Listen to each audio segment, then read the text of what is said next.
नमस्कार प्यारे मित्रों, आप सबका फिर से एक नई कहानी में स्वागत है। यह कहानी एक बुद्धिमान लड़की की कहानी है। इस कहानी को सुनकर आप यह समझ पाएंगे कि स्त्री ही परिवार के कल्याण का कारण बनती है और अगर घर की स्त्री या लड़की बुद्धिमान हो तो उस घर में कभी संकट नहीं आते, कभी विपत्ति नहीं आती। तो चलिए इस कहानी को शुरू करते हैं। यह कहानी एक गरीब ब्राह्मण की है। एक नगर में एक गरीब ब्राह्मण निवास करता था। उसकी एक पुत्री थी जिसका नाम था सरस्वती। सरस्वती बहुत ही बुद्धिमान थी, बहुत ही चतुर थी। वह हर एक कार्य को बहुत ही निपुणता के साथ किया करती थी। लेकिन उसके पिता की माली स्थिति ठीक नहीं थी। वह बिल्कुल ही कर्ज में डूबता जा रहा था। सरस्वती ने अपने मन में विचार किया कि इस दुनिया में 6 कष्ट बड़े ही दुखदाई होते हैं। पहला, पत्नी का वियोग। दूसरा, अपनों के द्वारा अपमान। तीसरा, बचे हुए कर्ज का ना चुका पाना। चौथा, दुष्ट राजा की सेवा करना। पांचवा, दुष्ट मित्रों का संग करना। छठवां, दरिद्र होना, क्योंकि दरिद्र होना ही इस दुनिया का सबसे बड़ा कष्ट है। दरिद्र व्यक्ति के साथ कोई नहीं देता।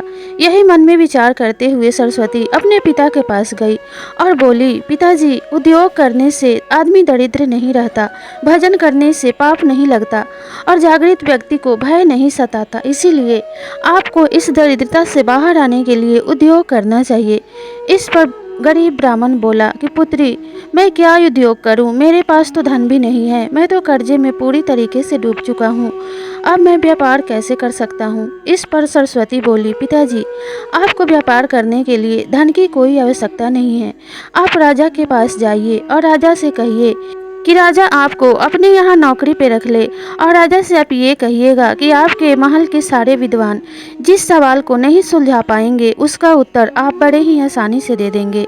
जब ब्राह्मण ने अपनी पुत्री की बातें सुनी तो मन में विचार करने लगा। फिर उसने अपने पुत्री से कहा कि पुत्री, मुझ में इतनी काबिलियत कहाँ है कि मैं राजा के कठिन प्रश्नों का उत्तर दे पाऊँ। इस पर सरस्वती बोली, पिताजी, आप निश्चिंत होकर जाइए। मैं जैसा कहती हूँ वैसा ही कीजिए। आपकी दरिद्रता अवश्य ही दूर हो जाएगी। अपनी पुत्री की बातें सुनकर राजा ने तुरंत ही वहां जाने के लिए हाँ कर दी और राजा के महल के लिए निकल पड़ा। राजा के महल में पहुंचकर उस दरिद्र ब्राह्मण ने राजा को प्रणाम किया और कहा कि महाराज, आप मुझे अपने यहाँ नौकरी पर रख लीजिए। जो कोई कार्य इस महल में कोई नहीं कर पाएगा, जिस कठिन सवाल को कोई उत्तर नहीं दे पाएगा, उसका उत्तर मैं दे दिया करूँगा और आपको हर विपत्ति से बाहर निकालूंगा। मुझे एक दिन का 100 रुपये वेतन चाहिए, तभी मैं आपके यहाँ नौकरी करूँगा। राजा ने जब दरिद्र ब्राह्मण की ऐसी बातें सुनी तो बहुत ही आश्चर्यचकित हो गया। राजा ने कहा, तुम यह क्या कह रहे हो? मेरे यहाँ किसी भी दरबारी को 100 रुपये वेतन नहीं मिलता, तो मैं तुम्हें 100 रुपये का वेतन कैसे दे सकता हूँ? राजा ने अपने सभी मंत्रियों से सलाह विचार किया और कहा कि यह पंडित 100 रुपये वेतन मांग रहा है, जो कि बहुत ही ज़्यादा है और मुझे तो किसी पंडित की आवश्यकता भी नहीं है। राजा का एक मंत्री बहुत ही बुद्धिमान था। उसने कहा कि महाराज, अगर पंडित 100 रुपये वेतन मांग रहा है तो ज़रूर ही इसमें कोई बड़ी काबिलियत होगी, तभी इसने ऐसा प्रस्ताव रखा है। आप इसे काम पर रख लीजिए। तब राजा बोले कि नहीं, मैं इसे काम पे नहीं रख सकता। अगर मैं इसे 100 रुपये पे काम पे रख लूँगा तो मेरे बाकी दरबारियों के साथ नाइंसाफ़ी होगी, जो कि बहुत ही पहले समय से मेरे पास काम कर रहे हैं और अभी तक मैं उन्हें 100 रुपये का वेतन नहीं देता। मंत्री ने राजा से फिर से आग्रह किया, महाराज, आप मेरी बात मान लीजिए और इस दरिद्र ब्राह्मण को काम पे रख लीजिए। अवश्य किसी न किसी दिन विपत्ति में आपके यह काम आएगा। तब राजा ने उस पंडित को उसी दिन से दरबार में नियुक्त कर लिया और प्रतिदिन वह उसे 100 रुपये देने लगा। जब पहले दिन उस पंडित को 100 रुपये का वेतन मिला तो वह बहुत ही प्रसन्न होकर अपने घर गया और उसने वह वेतन अपने उसी पुत्री के हाथों में रख दिया और बोला, लो पुत्री, तुम्हारे कहने पे मुझे काम भी मिल गया और मुझे आज 100 रुपये का वेतन भी मिला है। आज मैं बहुत प्रसन्न हूँ। अपने पिता को इस प्रकार से प्रसन्न होते देख सरस्वती को भी बहुत अच्छा लगा और सरस्वती ने मन में विचार किया कि अब हमारी गरीबी दूर हो जाएगी और मेरे पिताजी का मान सम्मान भी बढ़ेगा। जो लोग इन्हें दरिद्र समझकर इनसे बात करना भी पसंद नहीं करते थे, वो भी अब इनका आदर और सम्मान किया करेंगे। अब वह पंडित प्रतिदिन दरबार में जाने लगा और वहां से प्रतिदिन अपना 100 रुपए का वेतन लेकर घर को लौटने लगा। जब सभी दरबारियों ने सोचा कि काफ़ी दिन हो गए हैं इस पंडित को वेतन ले जाते हुए, लेकिन अभी तक इसने महाराज का कोई भी कार्य किया नहीं है। इसी प्रकार से काफ़ी समय बीत गया और सभी दरबारियों को उस पंडित से जलन होने लगी। एक दिन उस ब्राह्मण के परीक्षा का समय भी आ गया।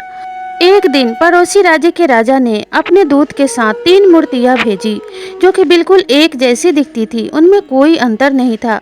और राजा ने पूछा था कि आप मुझे इन मूर्तियों का अंतर समझाइए और इन मूर्तियों में छिपे हुए गूढ़ रहस्य को बताइए। आपको मेरी यह प्रस्ताव मानना ही होगा।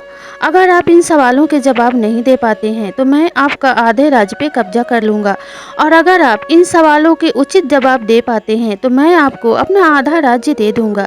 इस प्रकार से सभी दरबारियों को वह मूर्ति दिखाई गई, लेकिन किसी को भी उस मूर्ति में अंतर समझ में नहीं आया। राजा ने भी उन मूर्तियों को बड़े ही ध्यान से देखा और सोच में पड़ गए कि तीनों मूर्तियां तो एक जैसी ही है, आखिर इनमें क्या अंतर है। तभी राजा मन में विचार करने लगे कि अब मैं इस रहस्य को कैसे सुलझाऊं। अगर मैं इस रहस्य को सुलझा नहीं पाया तो राजा मुझ पर आक्रमण कर देगा और मेरा आधा राज्य हासिल कर लेगा, लेकिन मुझे किसी भी तरह अपने राज्य को बचाना होगा। यही विचार करते हुए वह अपने मंत्रियों से सलाह कर ही रहा था, तभी उन मंत्रियों को याद आया कि उनके राज्य में तो वह ब्राह्मण भी है जिसे 100 रुपये का वेतन मिलता है, और उसने यह बात कही थी कि जो कार्य कोई नहीं कर सकता, जिस सवाल का जवाब कोई नहीं दे सकता, उसे वह पंडित अवश्य देगा। तब मंत्रियों ने राजा से यह बात कही कि महाराज, वह पंडित ही इनके सवालों का जवाब दे पाएगा। आप उसे तुरंत ही बुलवा लीजिए और इस प्रश्न का उत्तर हासिल कीजिए। तब महाराज ने अपने सैनिक को उस पंडित को बुलाने के लिए भेजा। पंडित तुरंत ही दरबार में दाखिल हुआ और उसने कहा कि महाराज, क्या आज्ञा है मेरे लिए। तब महाराज ने उसे उस मूर्तियों को दिखाया और बोले, हमें तो इन मूर्तियों में कोई अंतर समझ नहीं आ रहा। तुम ही हमें इन मूर्तियों का अंतर समझा सकते हो, क्योंकि तुमने कहा था कि जो सवाल का उत्तर कोई भी नहीं दे पाएगा उसे तुम अवश्य दोगे। इस पर पंडित बड़े ही सोच में पड़ गया, क्योंकि उसे भी उस मूर्तियों में कोई अंतर समझ नहीं आ रहा था। अब वह मन में विचार करने लगा कि अगर मैं राजा के प्रश्नों के उत्तर नहीं दे पाया तो वह मुझे नौकरी से निकाल देगा। पंडित सोच में डूब गया और उसने राजा से कहा, महाराज, आप इन मूर्तियों को एकांत कक्ष में रखवा दीजिए। मैं अभी घर से होकर आता हूँ, तब मैं आपके इन प्रश्नों का उत्तर दूंगा, क्योंकि इन मूर्तियों का उत्तर देने के लिए मुझे इनका भली भांति निरीक्षण करना होगा। राजा ने वैसा ही किया। उन मूर्तियों को उठवाकर एकांत कक्ष में रखवा दिया। ब्राह्मण तुरंत ही अपने पुत्री के पास पहुंचा और सारी घटना कह सुनाई। ब्राह्मण की पुत्री ने बोला कि पिताजी, अगर तीनों मूर्तियां एक जैसी हैं तो अंतर मूर्तियों के बाहर नहीं, उनके अंदर होगा। आप एक पतला सा तार लेके जाइए और मूर्ति के कान में डालिएगा, और इस बात का ध्यान दीजिएगा कि वह तार मूर्ति के किस हिस्से से बाहर निकलती है। पंडित ने वैसा ही किया। एक पतला सा तार अपने साथ लेकर गया और मूर्ति के कान में डाली। ब्राह्मण ने देखा कि जब उसने पतला तार पहली मूर्ति के कान में डाली तो वह दूसरे कान से बाहर निकल गया। जब ब्राह्मण ने वह पतली तार दूसरी मूर्ति के कान में डाली तो वह उसके मुख से बाहर निकल गया, और जब ब्राह्मण ने तीसरी मूर्ति के कान में वह तार डाली तो वह बाहर ही नहीं निकला। ब्राह्मण ने यह पूरी बात का निरीक्षण करके तुरंत ही अपने पुत्री के पास पहुंचा और वहां जाकर पूरी बात बता दी। तब ब्राह्मण की पुत्री ने कहा कि पिताजी, पहले मूर्ति का अर्थ है कि वह बातों को एक कान से सुनती है और दूसरे कान से निकाल देती है। दूसरी मूर्ति का अर्थ है कि वह बातों को सुनती है और अपने मुख से निकाल देती है, यानी कि सबको बता देती है। और तीसरी मूर्ति का अर्थ है कि वह बातों को सुनती है तो अपने पेट में उन बातों को अंदर ही रखती है, वह किसी को कुछ नहीं बताती, और समय आने पे उन बातों का इस्तेमाल अपने कार्य के लिए करती है। इसलिए तीसरी मूर्ति ही सबसे उत्तम है, तीसरी मूर्ति ही सबसे अच्छी मानी जाएगी। जब ब्राह्मण ने अपनी पुत्री की ऐसी बातें सुनी तो जाकर राजा से यह बात बताई कि महाराज, पहली मूर्ति का अर्थ है कि कोई भी बात एक कान से सुनना और दूसरे कान से निकाल देना। दूसरी मूर्ति का अर्थ है कि कोई भी बात सुनना और अपने मुख से निकाल देना, यानी सभी को बता देना। और तीसरी मूर्ति का अर्थ है कि कोई भी बात सुन के चुपचाप रह जाना और किसी से कुछ न कहना, और समय आने पे उस बातों का अपने कार्य के लिए इस्तेमाल करना। जो व्यक्ति किसी भी बात को सुन के चुप रहता है, किसी से कुछ नहीं कहता है, वही व्यक्ति इस दुनिया में सफल होता है और वही व्यक्ति बुद्धिमान कहलाता है। जब राजा ने पंडित की यह बातें सुनी तो वह तुरंत ही उस दूत को यह सारी बात बता दी। जब पड़ोसी राज्य के राजा को यह संदेश मिला तो वह बहुत प्रसन्न हुआ और उसने खुशी खुशी अपना आधा राजपाट उस राजा को सौंप दिया। अब तो इस पंडित की खूब तारीफ होने लगी, खूब बड़ाई होने लगी। सभी उसकी बुद्धिमानी की खूब चर्चा करने लगे। एक दिन राजा का संदेशवाहक फिर से एक संदेश लेकर राजा के दरबार में पहुंचा और उसने राजा से फिर से उस पंडित को प्रश्न का उत्तर देने के लिए कहा। तब महाराज ने कहा कि पंडित, तुम इनके प्रश्नों को सुनो और इनके प्रश्नों का सही सही उत्तर दे दो। तब उस दूत ने दूसरा प्रश्न किया और कहा कि पंडित जी, मुझे यह बात बताइए कि वह कौन है जो कि एक तो मृत से जीवित रहता है और दूसरा जीवित रहने से जीवित रहता है। जब पंडित ने यह बात सुनी तो तुरंत ही अपने घर को आया और अपनी पुत्री से यह बात बताई। तब सरस्वती ने कहा कि पिताजी, एक तो आप हैं जो कि किसी व्यक्ति के मरने से जब तक उसका अंतिम क्रियाक्रम नहीं हो जाता तब तक आपकी आजीविका चलती रहती है और आप वहां से मिले दान दक्षिणा के कारण ही जीवित रहते हैं और अपना जीवन यापन कर पाते हैं। और दूसरा है वैद्य, जो कि मृत्यु की तरफ जा रहे व्यक्ति का उपचार करता है और उससे मिल रहे धन से अपनी जीविका चलाता है और अपना जीवन यापन करता है। तो इसलिए आप जाकर राजा को यह उत्तर बता दीजिए। पंडित तुरंत ही राज दरबार की तरफ रवाना हुआ और वहां जाकर यह सारी बातें उस दूत से बता दी। राजा और सभी दरबारियों ने पंडित की खूब तारीफ की। तब एक दिन राजा ने उस पंडित से प्रश्न किया कि पंडित, जब मैं कोई भी प्रश्न तुमसे करता हूँ तो तुम तुरंत ही अपने घर के तरफ रवाना हो जाते हो। मुझे सच सच इन प्रश्नों के उत्तर दे दो कि तुम्हारे घर में ऐसा कौन है जो तुम्हें इन प्रश्नों के उत्तर बताता है। इस पर पंडित ने हाथ जोड़ते हुए राजा से आग्रह किया कि महाराज, मेरी पुत्री बहुत ही बुद्धिमान है, बहुत ही विद्वान है और वही मुझे इन प्रश्नों के उत्तर बताती है और उसी के कहने पे मैं आपके यहाँ नौकरी करने आया हूँ और उसी के आग्रह से मैंने आपके दरबार में आकर आपसे नौकरी मांगी थी। राजा ने जब पंडित की बातें सुनी तो वह बहुत प्रसन्न हुआ और बोला कि पंडित, मैं तुम्हारी पुत्री से मिलना चाहता हूँ। और सरस्वती को बुलाने के लिए महाराज ने पालकी भेजी। सरस्वती पालकी में बैठकर राज दरबार में उपस्थित हुई और महाराज को प्रणाम किया। तब राजा ने सरस्वती से सवाल किया कि पुत्री, तुम इतनी विद्वान कैसे हो? तुम्हें इतना ज्ञान कहाँ से प्राप्त हुआ? इस पर सरस्वती ने उत्तर दिया कि महाराज, मेरे पिताजी बहुत ही ज़्यादा विद्वान हैं। उन्होंने बहुत सारे धर्म ग्रंथों का पाठ किया है, बहुत सारे वेद पढ़े हैं और उन्होंने मुझे भी यह सारी शिक्षा दी है। मेरे पिताजी एक विद्वान पुरुष हैं, लेकिन उनमें थोड़ी सी आत्मविश्वास की कमी है, जिसके कारण वे आज भी निर्धन जीवन व्यतीत कर रहे थे।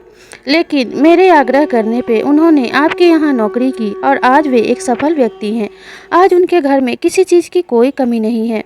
मैं अपने पिता के कारण ही आज इतनी बुद्धिमान हूँ, क्योंकि उन्होंने पुत्र और पुत्री में कभी भेद नहीं किया, हमेशा अपने बेटे जैसा मुझे भी प्यार किया और शिक्षा ग्रहण करने में मेरी मदद की। जब राजा ने सरस्वती की यह बातें सुनी तो बहुत प्रसन्न हुए और बोले कि पुत्री, तुम तो हमारे राज्य के लिए एक मिसाल हो। तुम्हारी जैसी कन्या तो हर घर में होनी चाहिए। इस पर सरस्वती ने कहा कि महाराज, मैं आपसे बस यही चाहती हूँ, आप लड़कियों के पढ़ने के लिए स्कूल खुलवा दीजिए, विद्यालय का प्रबंध करवाइए और लड़कियों को शिक्षा पे जोर दीजिए ताकि हर कन्या शिक्षित हो। क्योंकि जब एक पुत्री शिक्षित होती है तो दो परिवार, दो कुल शिक्षित हो जाते हैं। क्योंकि हर बच्चे की पहली गुरु लड़की ही होती है, उसकी माता ही होती है। और जैसे संस्कार वह अपने बच्चों में डालती है, वैसा ही संस्कार पाकर वह अच्छा या बुरा व्यक्ति बनता है। इसलिए कन्या का शिक्षित होना तो अति आवश्यक है। आप नारी शिक्षा का प्रबंध करवाइए। राजा सरस्वती की बातें सुनकर बहुत प्रसन्न हुए और उस गांव में लड़कियों के लिए मुफ्त विद्यालय खुलवा दिए और उनकी शिक्षा का सारा कार्यभार सरस्वती को सौंप दिया और कहा कि पुत्री, तुम बालिकाओं को शिक्षा के लिए प्रेरित करना, उत्साहित करना, जिससे उनके माता पिता भी अपनी अपनी पुत्रियों को पढ़ने के लिए भेज सके। सरस्वती ने खुशी खुशी हाँ कर दी। अब तो उस पंडित की सारे ही नगर में खूब चर्चा होने लगी। अब उसके घर की दरिद्रता भी मिट चुकी थी। इसलिए कहा जाता है कि पुत्री अगर बुद्धिमान हो तो दो कुलों को रोशन करती है और उस घर में कभी भी विपत्ति नहीं आती। नारी अगर बुद्धिमान हो तो हमेशा अपने परिवार को संभाल के रखती है। लक्ष्मी का सदैव ही उस घर में वास रहता है। इसलिए जिस घर में भी स्त्री का आदर होता है और जिस घर में बुद्धिमान स्त्री रहती है, वे कभी भी अपने परिवार को भटकने नहीं देती है, उन्हें कभी भी गलत मार्ग पे चलने नहीं देती है और उस परिवार का कभी भी पतन नहीं होता है। वे हमेशा ही उन्नति के मार्ग पे चलते जाते हैं। इसलिए हर मनुष्य को ये चाहिए कि कोई भी बेटी में भेदभाव ना करे और जितना प्यार वे अपने बेटों से करते हैं उतना ही प्यार दुलार अपनी बेटियों को भी करे और उचित मान सम्मान दे, उन्हें उचित शिक्षा दे। तभी इस समाज का कल्याण हो पाएगा, तभी हर परिवार सुखी हो पाएगा और आगे हमारा भविष्य भी सुरक्षित रहेगा। कहानी अच्छी लगी हो तो वीडियो को लाइक, शेयर और सब्सक्राइब ज़रूर कीजिए।